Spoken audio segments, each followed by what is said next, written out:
Hey there, this is Jenny Chen. I'm the founder of 3D Heals. Welcome to the Lattice podcast, the official podcast for 3D Heals. This is where you will find fun but in-depth conversations with technological game changers, creative minds, entrepreneurs, rule breakers, and more, focusing on how we can use 3D technologies like 3D printing and bioprinting to reinvent healthcare and even life sciences. This podcast will also include AMA or Ask Me Anything sessions, past Instagram live interviews with influencers, and other direct engagements with our tribe. Hey, Jenny. Hey there, Robert. Can you hear me? Everybody, I think people are trying to join us. Give them a few seconds. Mm-hmm. And how's the background noise? I've got printers whirring behind me. Actually, I think your headphone is perfect. It really cancels out a lot of those external noise, so it's good. Cool. But anyways, let's get started. So everybody, welcome. And remember to comment below. And if you have any questions, feel free to ask, and we'll try to incorporate them in our conversation. So our guest today is Robert. Oh my God, I actually learned how to. I actually learned. I googled how to pronounce last name. It's Italian. Let me try this. It's Pugliese. Close. Good. It's pretty good. It's good. Robert Pugliese. There's no right way to say my name in English because it's an Italian state called Puglia. So okay. My name is Pugliese. But I tell everybody Pugliese. Okay. So Pugliese. The way you pronounce Pugliese, it's so good. Beautiful. Actually, the way you pronounce it sounds like Italian. Yeah, so everybody. I have to say Roberto Pugliese to say it right, but. Oh, nice. Yeah. Hi, everybody. Thanks for joining us. So our guest today, Robert, is the Director of Innovation Design at Thomas Jefferson University and Jefferson Health, where he co-founded Health Design Lab, which is also the handle for the Instagram account. And it is a creative space built with the purpose of merging together design studio ethos with science-oriented discipline to foster innovation in healthcare. And I love that description, by the way. I think that's really ideal for a lot of people in healthcare 3D printing. Mm-hmm, totally. So Robert, I guess now this design lab is your full-time job, but in your background, you didn't really grow up to wanting to do a design in healthcare. So tell us a little bit your early journey of how you got to where you are. Yeah, totally. So I'm actually trained as a clinical pharmacist. So before getting into kind of full-time health innovation, I grew up in the emergency department. So I graduated pharmacy school and immediately was recruited to go work in emergency department at a children's hospital here in Philadelphia, and spent 10 years of my career kind of in the world of academic emergency medicine, very traditional kind of healthcare path, doing clinical research and, focusing on emergency medicine pharmacology. And while it seems kind of random, I think that I ended up taking this journey into innovation, and that's kind of where I discovered 3D printing and began my work in 3D printing. I think when people who've known me a really long time know that I've always been a tinkerer and somebody who likes to fix things. And, there's a lot of things that are broken in healthcare. And, when you're doing traditional healthcare work, whether you're a physician, nurse, pharmacist, or anybody for that matter, or a patient, there are a lot of kind of frustrating things on your day-to-day experiences, right, working in healthcare. So I think I began to, be more and more drawn to innovation because I saw it as an outlet for a lot of my frustrations as to try to fix what's broken in healthcare. And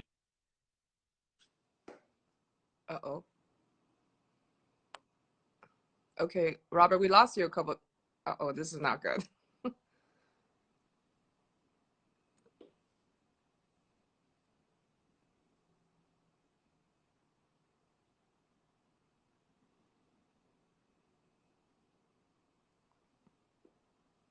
Sorry, guys. This happens sometimes with Instagram connections. It's just. Am I back? I'm back. Yeah. You're back. Oh my God. Okay, you may Tablet have to is repeat. You may have. timing out, Oh, okay. which is That's like fine. We super can. obnoxious, but it's We cool. will edit that out. So maybe you should just start where we got left off, which Yeah, is totally. So yeah, so I was talking pharmacy about, kind part. of my frustrations, right, with healthcare, how it led me to innovation. I kind of ended up, I was lucky enough to be in a place where I found other people who were like-minded to me and who had the same frustrations. And in emergency medicine is, I think, like really is a breeding ground for innovation because we are exposed to kind of so many of the woes of society meets the woes of the healthcare system.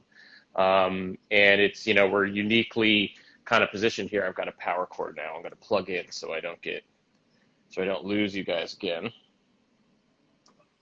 By the way, guys, if you have any questions, feel free to type in the comment area. We're happy to address it during our conversation.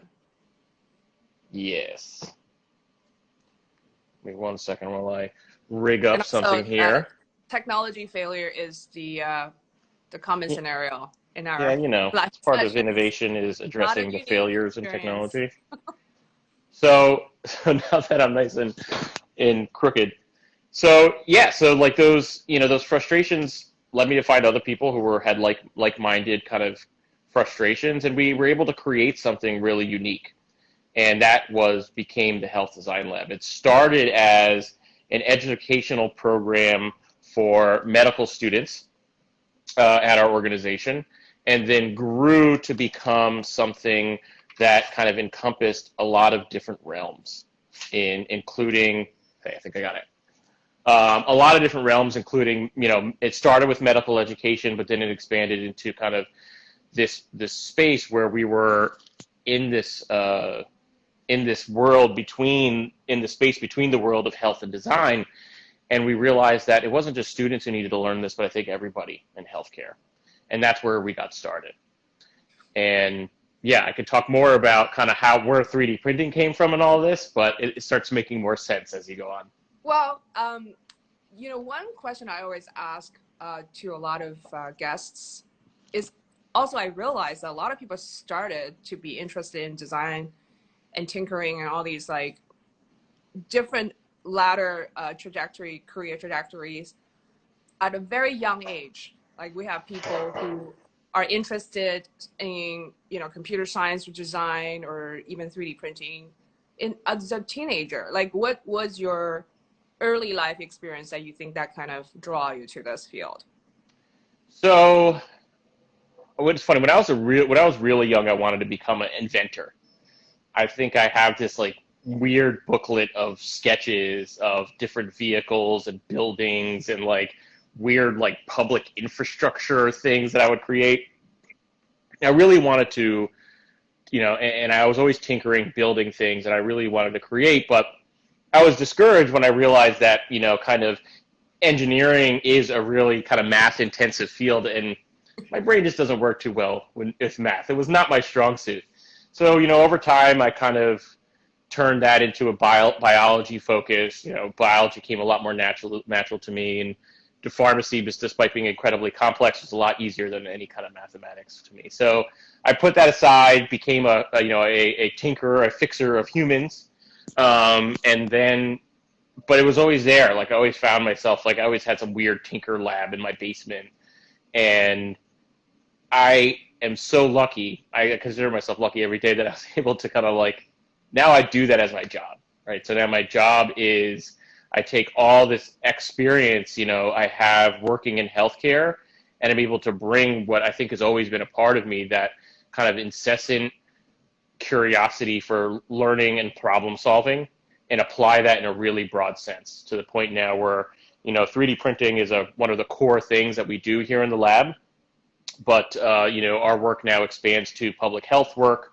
We're running community vaccination, so COVID vaccination and testing sites with the city of Philadelphia.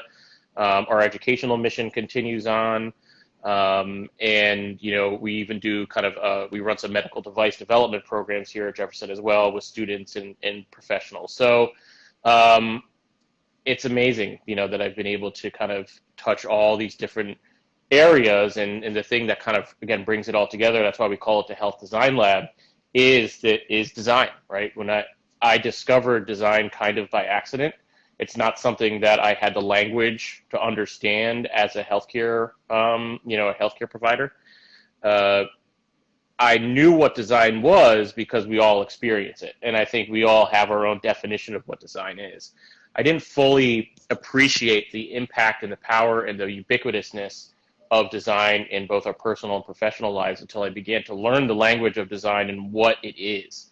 And then it kind of hit me, not suddenly, but quickly over time, is that a lot of these problems were the result of extremely poor design, right? Whether you're talking about the experience of patients and providers in the system, the devices and spaces that we exist in and use, all of those things were designed by somebody. And in healthcare, unfortunately, the bar is really low as far as the usability, how nice it is to use something, the pleasurability, the pleasurability of design, and the functionality of it. So, we really do approach design in health not just as like that traditional, it's got to work, but no, we want it to be a delightful and beautiful experience as well.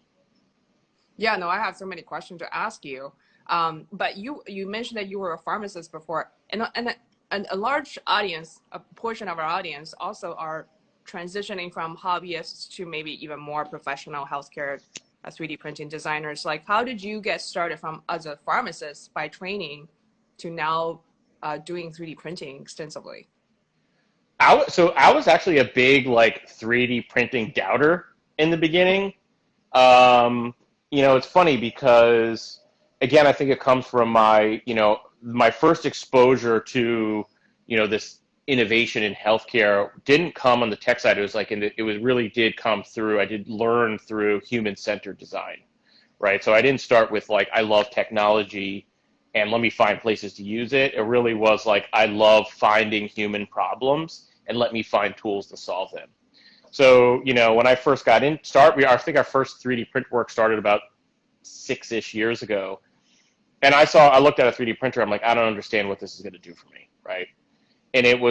But we knew that there was value in it, right? So we started researching it, looking to see where in healthcare it was being used, and not so much taking this technology and trying to find places to use it, but looking for, who in our kind of organization and in our space could benefit and might be interested in this. And we kind of and a lot of what we do is that connecting the dots. So we did get a 3D printer. We learned how to use it. We started showing different folks in the organization it.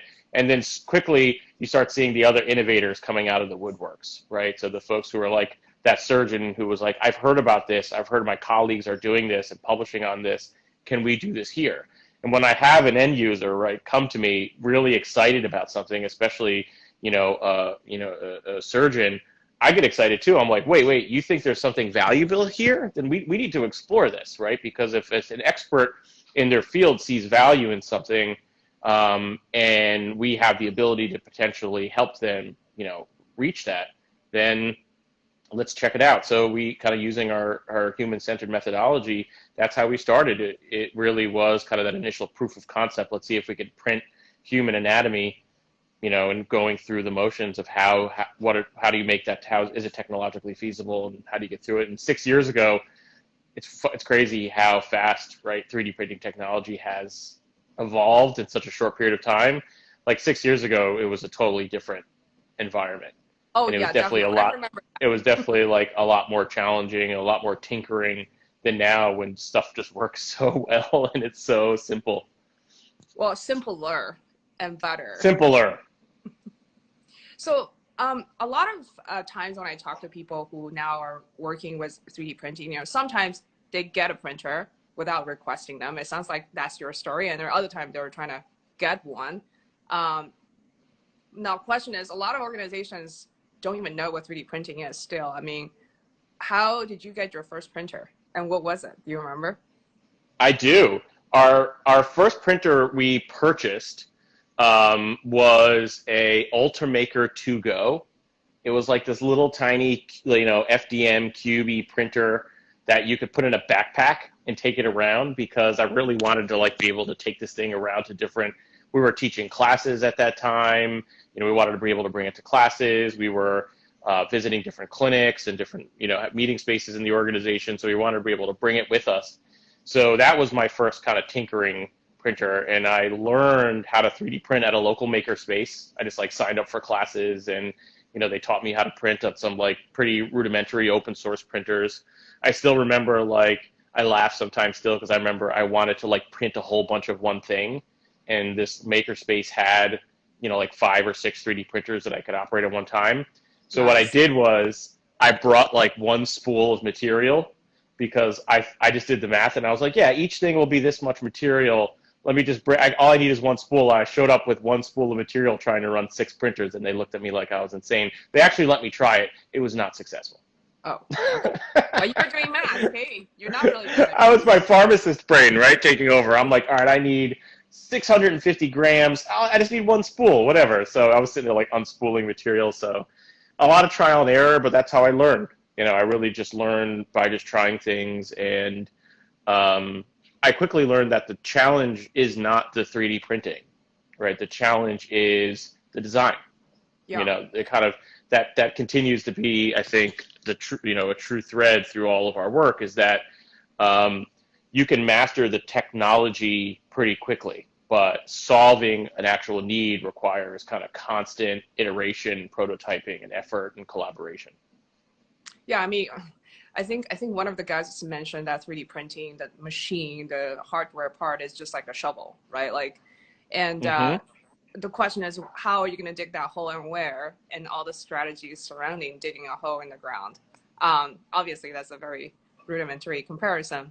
But I know that you brought us some very cool clinical cases, and since this is Instagram Live, I wonder if you can show us some of those cases. Totally. So I've got my show and tell table all set up. I don't want to let's see if I'll be able to get this. Well, first I'll show you around my lab. So this is the health design lab. It's we've got nice.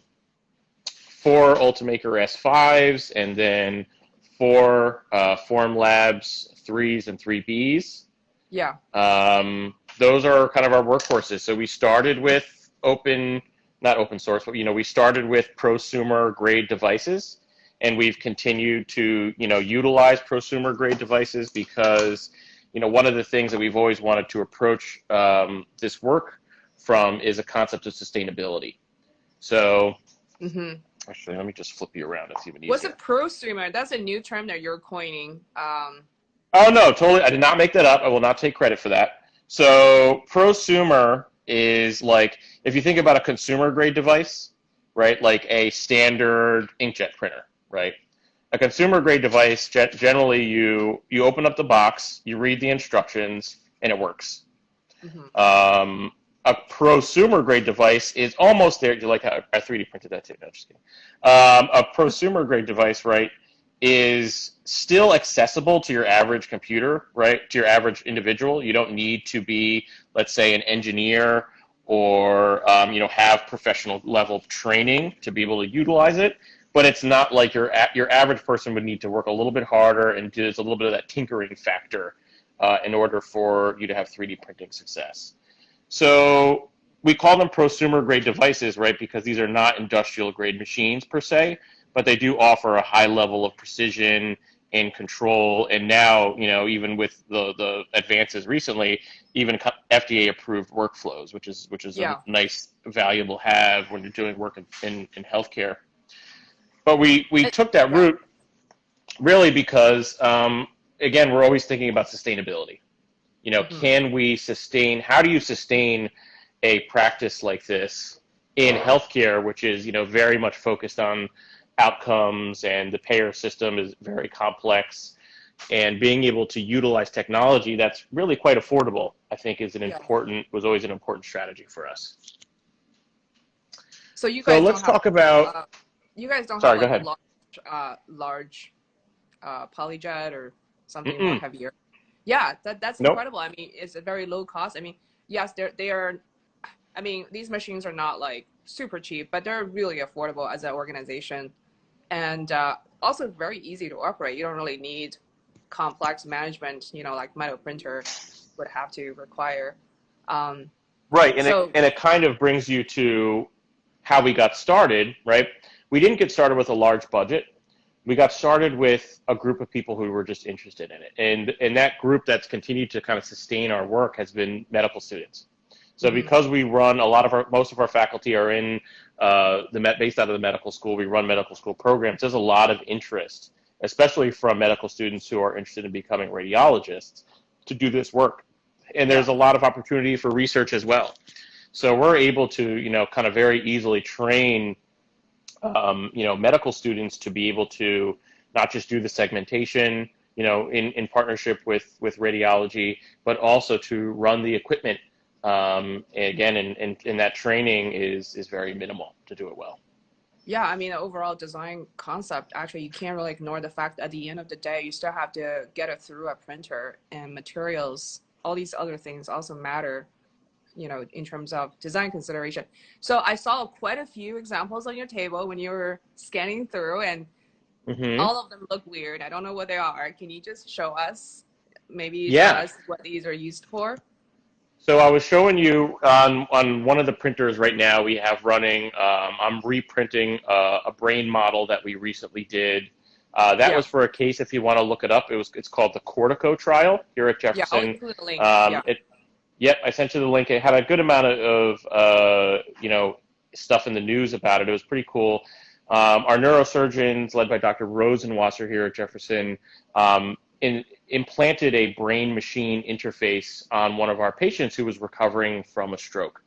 And what they did was they implanted electrodes in that individual's brain in order to control a mechanized arm that he would control using that interface. And because, again, like people know about us and they know we're here, this is obviously not something that we're doing on a regular basis, as it's a very, new procedure for our organization.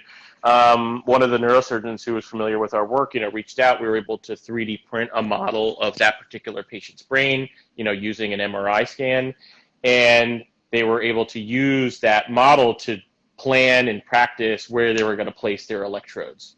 I sent you that link, which has a really cool picture of like the little like mini tape practice electrodes that they put on the cortical surface of the brain, and we have a lot of use cases like that where really it's not technically advanced, right? It didn't require, super advanced workflow, multi-materials, really advanced technologies, right? Creating a model of the brain using segmentation software is relatively straightforward if you know the workflow. And 3D printing a brain that is literally all you care about is the cortical surface is also really straightforward. The cool thing, like the innovation there, is just that connection, right? The fact that, these docs just needed to practice where they were physically placing these very small and very precise things, and having a 3D print was the perfect tool. Yeah. So that was really cool. Yeah, it may look low tech to some people, but it actually is, I would consider high tech because, in the past, if you want to have a model that looks like a brain, it costs thousands of dollars using injection mold process. But now you can do it in your office for, at max $100, right? Materials and times and stuff like that considered, or something like that. So yeah, no, I think actually it is beneficial. And the other question I have is, I think you mentioned that the doctors want to practice. How much more value do you think the 3D printed model add to like 3D reconstructed images on a monitor, for example? Like virtual. I think that's a great point of discussion, and I think that's why I still always lean on the design process, because the 3D model the physical 3D model may not always be necessary.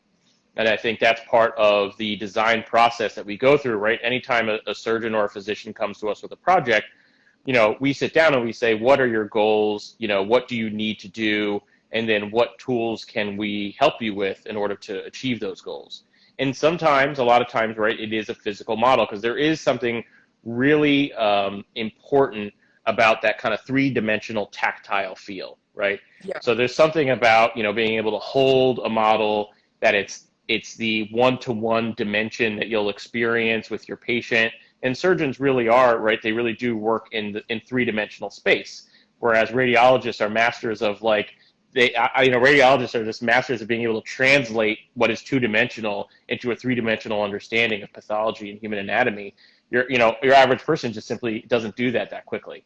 So, for folks who are kind of three-dimensional thinkers, being able to have that tactile experience really does create a different, level of understanding for somebody. Yeah, I mean, I've been practicing radiology for almost a decade, more than a decade, probably, if you consider residency. Mm-hmm. And there is absolutely a disconnect between imaging and surgery. And I still am unable to actually make that connection oftentimes. Part of it is because surgeons are the real people who actually go into the field and touch and cut and maneuver with, pool of blood oftentimes. So, I mean, thinking back in the days when we don't have 3D printing, it's kind of scary. Like, no one is practicing really outside of the patient. Everybody was practicing on the patient basically first time they open it up. It's like, whoa, what a surprise. Like, do you really want that? Yeah. And then, I think there's a lot in the research I'm happy to see the body of research growing, right, that shows the value of 3D models in surgical planning. But I think another area which is often overlooked is in another kind of area, and that is patient education, right, which is like a term that you see used a lot now as an enhanced consent. Because if it's hard for us folks who are in healthcare and understand like human anatomy to look at a CAT scan, right, or look at an X-ray or look at an MRI and be like, and understand what I'm looking at, to imagine that your average patient, when they're in their kind of pre-operative visit and somebody's pointing at a screen of some, blurry black and white objects that they know what the heck you're pointing at, while they nod their head yes in agreement, right? Like having new tools to enable that education to be more effective. Again, thinking about that human-centered approach. If you were that patient sitting in that chair, you have no idea what's about to happen to you.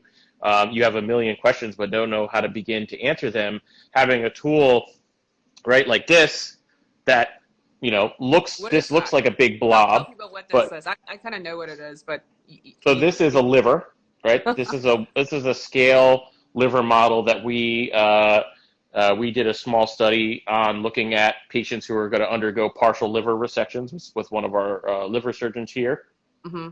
And, and what is the orange stuff and what is the blue stuff and the red stuff? Yeah, totally. So here you have, right, your two major vessels. So you have your vein, artery, and then you can see kind of the red and blue are the major kind of vessels going through the liver, just the major branches. And that little orange blob that's kind of floating in there is tumor, right? Yeah. And this particular tumor is sitting right on the end of a major kind of arterial vessel. You can kind of see it there. And again, what was fascinating about this, and here you get a really good, just this process, I remember talking to the surgeon, this is a very experienced surgeon with a ton of experience doing this. And frequently we hear that, we hear from very experienced physicians that, I've been doing this a long time, I know how to do it. Right. But then they get a new tool in their hand and they're like, oh, wait, this actually gives me new information that I didn't have before. So sometimes like even just being able to manipulate something and you can see like suddenly now from this angle, you see that there's a space there between that artery and that vein, where when you're looking at it like this, right, it was like right on top of each other.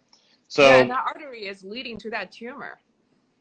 It is. Yep, certainly.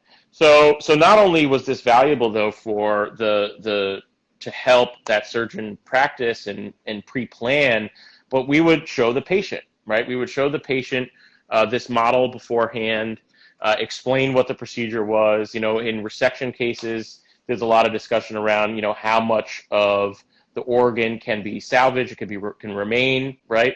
And it's really reassuring to patients. Time and time again, we hear that it's not scary, right? More information is not scary. And this is an assumption that people in healthcare have been making for a very long time. The idea that, if you give your patient more information, it's a bad thing.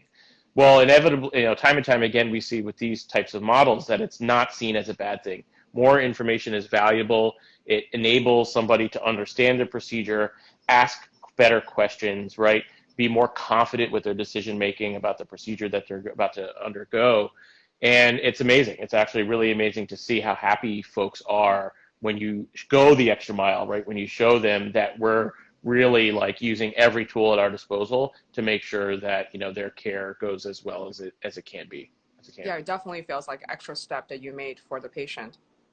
I mean, a lot of times, like from me as radiology, it's not like I don't want to share information. It's really I don't know how to, Mm-hmm. because one sentence will lead to like 100 other questions. Like I don't even know where to begin because we weren't really trained to communicate with patients as a radiology. Like we're trained to talk to doctors with like Latin. Um, so I think these kind of models definitely would really help bridge that gap of communication. Yeah. So we're approaching the end of our interview. I want to hear what is your short and long-term goals? What are some of the challenges you want to conquer? What is your vision? Like a final statements kind of. Yeah, I mean, you know, there's amazing work being done all over the country, all over the world in this space. And there are some great organizations, right? Like groups like yours who are trying to bring people together, educate folks. Groups like RSNA, right? The Radiological Society of North America, the 3D SIG group there is doing really important work from the, you know, academic side and making sure Yeah. that we're creating support for these services to be available. Mm-hmm. But I think we really are still in the beginning stages where you just have a lot of people who are stranded on these islands who are trying to figure out either you started a small service and you're trying to figure out how to grow it, how to make it sustainable.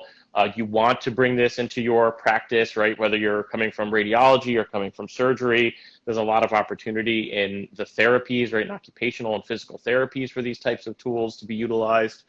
And all these people are just basically trying to figure it out on their own. So I think there's a lot of work to be done, you know, again, like the groups I mentioned, to bring folks together, to provide tools to so that they can, you know, do this work quicker and better and not have to create everything from scratch and build upon that of others. But then also there needs to be some training. You know, one of the things that I feel really proud about our group is that yes, we are providing a service at our organization, but we're also teaching a lot of folks, right? Every medical student who's coming through our program is learning about, you know, advanced imaging techniques and technologies. They're learning about 3D printing. They're learning about human-centered design to the point where we even have fellows now. So we're in our 4th year of our fellowship.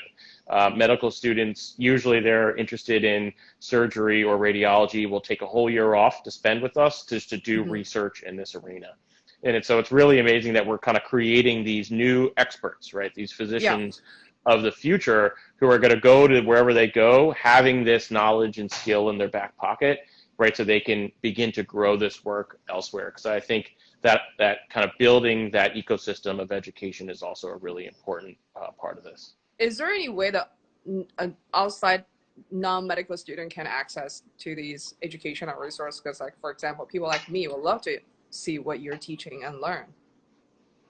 Yeah, you know, and we collaborate with a lot of other groups. You know, I work with a local engineering program. They have a really great, you know, there's all these teachers are doing really amazing things. I work with a local engineering program that is teaching segmentation to biomedical engineers, right, and talking about 3D printing in healthcare.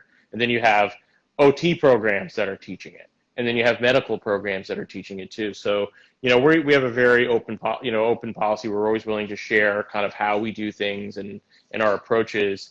But at the end of the day, there does have to be investment, right? There does need to be an investment on the part of the organization and the school to say, I want my students to be able to learn this, right? And that's why, you know, we do a lot of work with the medical school, because the medical school, you know, a number of years ago decided that they wanted to invest in students who understood things like design and human-centeredness, right? And these programs were grown from that investment. So currently these are available for medical students who, I'm assuming, don't pay to learn from you. Correct. It's part of their curriculum and part of their extracurricular kind of opportunity. But we also take a lot of interns, right? Like, if it wasn't for COVID times, we used to take interns from schools all over the country. We've had to scale a lot of that down because of COVID and just the complexities around it. But you know, I've got 4 medical student interns and we've got a couple interns who are going to be working with us on bioprinting. We've got a bioprinting space here in the lab as well. So, those are always places for folks who are really interested to learn. What is that? All right. Bonus It's a points, finale. Jenny. What? What do you think? This is the finale. Okay, Do you know what this is? If I hold it upside down, do you Okay. understand? Do you know what it is better? Oh my God. First of all, there is a lot of things blocking. It's got to be some kind of tumor on top of. No, is that a brain? This comes off. Nope, not a brain. It's very large, right? What could be this big? Here's a cross section. Is this a uterus? No. Oh, you're close. Yep, that's it. You got it. It is a uterus. Can you name that pathology? Previa? You got it. I think this is where my understanding falls apart. It's either percreta or I think it's percreta, placenta percreta. I can't believe you guys printed out a giant uterus. I mean, that's like. So we do a lot. What's the red and the blue part? It's just veins and placenta veins and artery? You got it. So you have placenta, right, that's gone through the myometrium. This is a tremendous vascular bundle. Yeah. And this is actually bladder that's sitting kind of sandwiched right below that vascular bundle. Okay.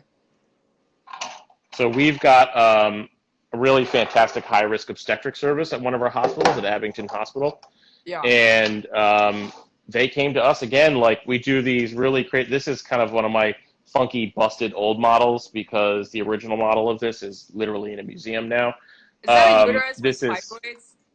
You got it. Yep, this is a leiomyomatous uterus model. This patient was, I believe, about 30 weeks or 25 to 30 weeks. Is that one to one size? That's giant. Yeah, correct. It is 1-to-1 size. That is crazy. Wow. Right, so you can see all the fibroids penetrating, how they go through. Here's the placenta here. Yeah. And again, this really is used as a communication tool because in these cases they have like it amazed me. They have like 6 different specialties in the room, right? You have vascular, urology, the obstetric surgeons, anesthesia, you name it. Like there's all these groups and they all have to plan these procedures from the day this woman is diagnosed, right, with a complex pregnancy. They start planning and they follow her throughout. So they need to be ready to go at a moment's notice. And they use this as their map, right? Their map to help guide them when they're discussing their planning, thinking about what their surgical approach is going to be and getting everybody on the same page. Yeah, fascinating. It used to be a group of people looking at x-rays and now they're looking at they're looking at x-rays, CAT scans, MRIs, and 3D prints. Yeah, fantastic. Well, thank you so much, Robert, for your session today. I know you're extremely busy with your work and life. So thank you so much for spending time with me and everybody here. And I will catch up soon. Yeah, this was a lot of fun. Thank you so much. You can go out with a 3D printed brain. Okay. Just play some music. Da, da, da, da, da, da. Awesome. Well, thank you guys. And we will process this to make it a podcast and on YouTube. So stay tuned. Okay. Bye-bye. That's it for this episode. Be sure to follow us on Facebook, Twitter, and Instagram at 3D Heals and check out the links in the show notes. See you next time.